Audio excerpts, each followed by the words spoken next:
دا دنیا چې آباد هم د په دې رشتو باندې آباده ده، لیکن کمی رشتے برکتی لی. یہ روایت کر راغلی دی اگر جس سند باندې لگ معمولی کلام دے مسند احمد کی، لیکن اور شواہد اشتل کا ذکر کو. نبی صلی اللہ علیہ وسلم فرمائی ان اعظم النکاح برکتا ایسرہ مؤونہ، دیر غٹا نکاح دا برکت پا لحاظ بانے چا دیر برکتی نکاوی دا آغا نکاح چی دا آغی خرچ دائی کی چی کم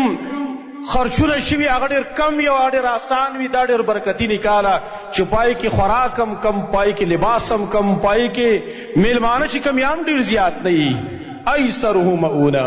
چې دای خرچ چې کم دی هغه کم وي. روایت د مسند احمد کې به راغلی او دا روایت صحیح الاسناد. عائشہ صدیقہ رضی اللہ عنہا فرمائی نبی صلی اللہ علیہ وسلم فرمائی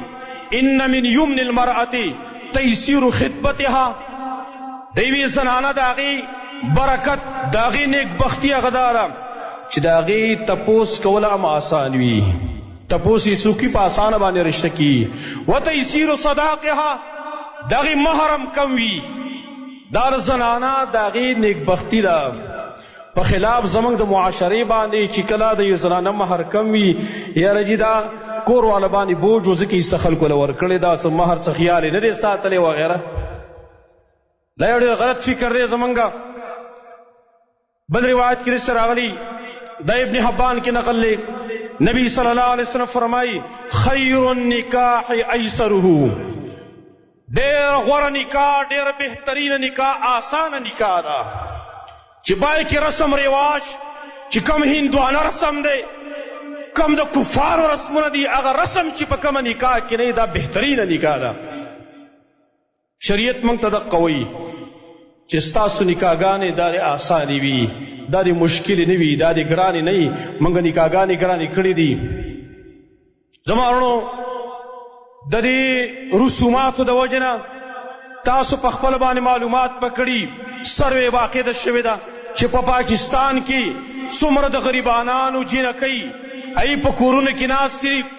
غریبانانی بڑیگان شوی لیکن اغی تا رشتہ نمیلاوی کی. ډیرو زنانو خودکشي نکلی دي، ډیر هلکانو جنکو خپل خاندانونه بې عزته کړل، ولې د دې رسوماتو د وجې نه چې رسم غلط رسم دی، نکاح سمه نشي کولی، پلار وله نه کوي، بس ایسته د چا سره وتښتېږي یا هلک چې کوم دی پردۍ جنۍ وتښتوي، ټول خاندان وشرموي، په شرمونو باندې په ذلت سره مخامخ کي، د سترګو د غړېدو نه یې وباسي. دا د دې رسمونو په وجه باندې. زما وروڼو په دې رسمونو کې یو رسم چې کم دی هغه زمونږ په دې ملک کې ما په دې ښکته علاقو کې خو وله خاص نوم ورکړی، لیکن زمونږ علاقو کې وله څوک نوم نه ورکوي خو دی هغه جهیز. یاد لرئ مسله جهیز یو مور او پلار رونه وغیره دا راولېږي، د هغې لور ودیږي او په خپله خوښه باندې لور لڅ سامان کوي، سونا ولا کوي، کټ بستر ولا کوي، نور ولا کوي، بالکل جائز، په دې کې څه معنا نشته. رسول الله صلی الله علیه وسلم خپل لور فاطمه رضی الله عنها هغې له منګې بالغ وغیره باندې شی ولا کړي وي کنه، حدیث ته مستدرک کې راغلی دي. دا ټیک د په خپله خوښه څوک کولی شي خپل لور له سامان کولی شي، لیکن دویم د جینۍ په کور باندې دا لازمول چې تاسو به خپل لور له سامان کوئ، دیلو با پریچ کوئی، دیلو با واشنگ مشین کوئی، دیلو فرنیچر کوئی، فلان بکوئی فلان بکوئی، او کدا نہیں نو منگا ستاسو لور نالو، دا حرام کار دے، دا لعنت دے گورے چی څوک کئی دا ټول لعنتیان دی. یا زمان پدی معاشر کیو گوری دلتا خدا نشتا خط احکتا علاقو کشترے چی ډیری جنکی اغی پا کورونو کی پدی و جب آئینا سری لاری غریب دے دا ٹاٹکی مزدور دے پیٹی چوتے را چوتی